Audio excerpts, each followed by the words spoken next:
For centuries, this towering fortress in the heart of Paris stood as the physical embodiment of tyranny, a grim symbol of absolute monarchy's power to make a man disappear. It was a prison where sentences were not measured in years, but in the silence of historical oblivion. And within its cold, ancient walls resided its most famous, most protected, and most terrifying secret, the man in the iron mask. This prisoner was not a common criminal. The King of France?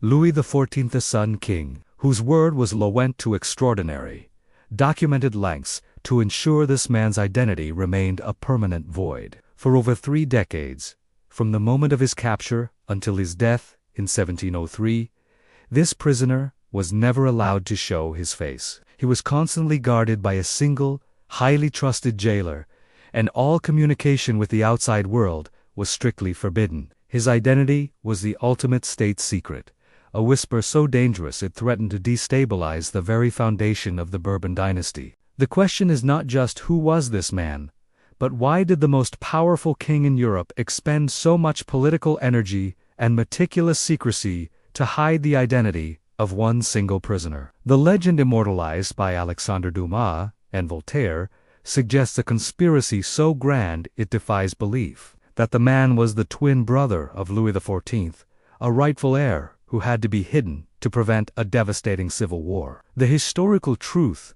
however, is far more complex, weaving a labyrinthine trail through political espionage, palace intrigue, and the chilling power of a monarch who believed he could literally erase a human being from existence. To unmask the man is to unmask the horrifying reality of absolute power. To begin the inquest, we must first confront the known, verifiable facts pulled from the meticulous, though often cryptic, prison records maintained by the man who was perhaps the only other person to know the prisoner's identity. Bénigne Dauvergne de Saint-Mars was not merely a warden, he was the man in the mask's lifelong custodian. A shadow tethered to the prisoner's life for over 30 years as they moved between various French prisons, culminating in the Bastille. Here is what the records unequivocally confirm. The mask, contrary to popular fiction, the mask was almost certainly made of black velvet, not iron. An iron mask would have been a medieval torture device, whereas the velvet mask was a tool of secrecy. It allowed the man to breathe and eat, but it ensured his face was never seen, preventing recognition by anyone who might have known him. The terror lay in the forced anonymity, not the physical discomfort. Arrival at the Bastille. The prisoner arrived at the Bastille in 1698.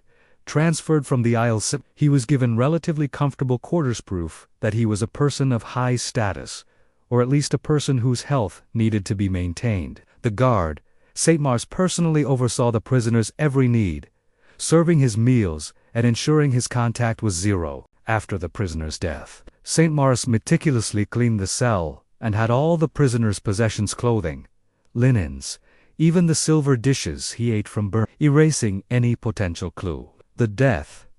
The prisoner died on November 19, 1703, and was buried the following day under the name Marquis. The use of a false name further cements the king's desire for total historical erasure. These facts establish a singular truth.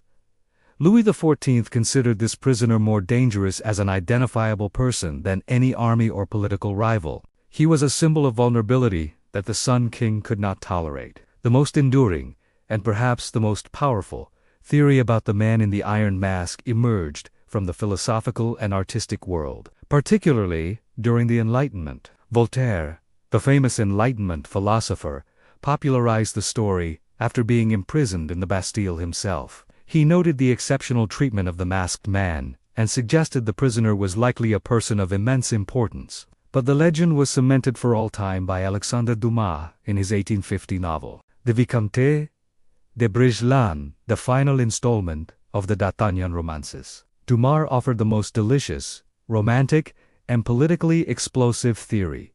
The man was Philippe, the secret identical twin brother of Louis XIV. The narrative suggests that upon the twins' birth, the Queen and Cardinal Mazarin, fearing a dynastic war, hid the second twin away. Years later, when the young Philippe grew up, his existence was discovered, threatening to invalidate Louis XIV's reign. The only solution was permanent, silent imprisonment, and the mask, a tool to hide the one face that was identical to the face of God on earth. This theory resonated profoundly because it stripped the Sun King of his divine veneer. It introduced a fatal flaw at the very peak of absolute power. The man in the mask became the ultimate literary mata, rightful king, whose existence was stolen by his jealous, all-powerful brother. While historically implausible, there is no record of a royal twin, and historical secrecy on that level is nearly impossible to maintain. This legend encapsulates the core conflict, the battle between legitimate authority and ruthless, unchecked power, leaving the realm of romantic fiction. Historical research presents two primary candidates whose identities align more closely with the documented facts. 1. Eustache Dauger. The most likely candidate, the strongest candidate supported by most modern historians, is Eustache. He was a valet servant to various individuals in high places, suggesting he was a man of low rank but possessed high-level knowledge, a dangerous combination. The timeline strongly suggests that Dauger's imprisonment began in 1669, exactly when the first records of the secret prisoner appear. The theory is that Dauger served as the valet to Nicolas Fouquet, the immensely wealthy and politically powerful finance minister of Louis XIV, whom the king abruptly arrested in 1661 on charges of embezzlement. Dauger's true crime was likely not treason against the state, but knowledge of a dark, humiliating secret regarding Fouquet, or, perhaps worse, the royal family itself. A servant who saw or heard something incriminating could not be executed. That would draw too much attention, but he could be silenced forever. The relentless secrecy suggests the king was protecting not his throne, but his reputation. If Dauger knew something that exposed royal vice, financial corruption, or political maneuvering that undermined the king's image as divinely appointed, he had to be arrested. The king's concern wasn't that the world would discover who he was, but that the world would discover what he knew. 2. Ercole Antonio Mattioli.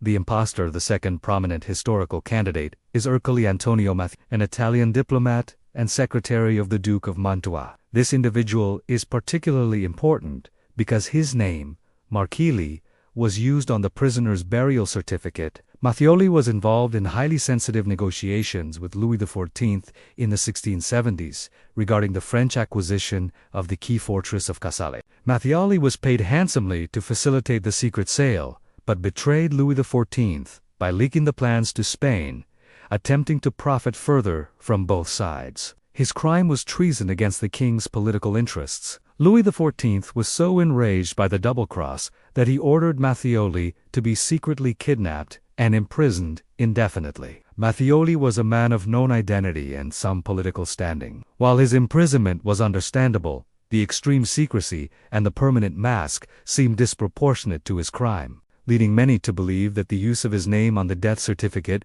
was a deliberate diversion orchestrated by Saint-Mars to close the case with a plausible non-royal identity. The true genius of the secret of the man in the iron mask is that Louis XIV ensured we would never definitively solve it. By meticulously erasing all clues and ensuring that the custody was so absolute, he guaranteed the mystery would endure. The final verdict rests not on identity, but on symbolism. The man in the iron mask is the ultimate embodiment of the Bastille itself, and by extension, the absolute power of the French monarchy. If he was the twin brother, he represents the king's willingness to commit dynastic murder and suppress destiny to maintain control. If he was the valet, he represents the king's power to crush the lower classes, silence truth, and erase knowledge that threatened his carefully constructed divine image. In both cases, the mask was not a punishment, but a tool of political philosophy. It was the king's declaration that he possessed the power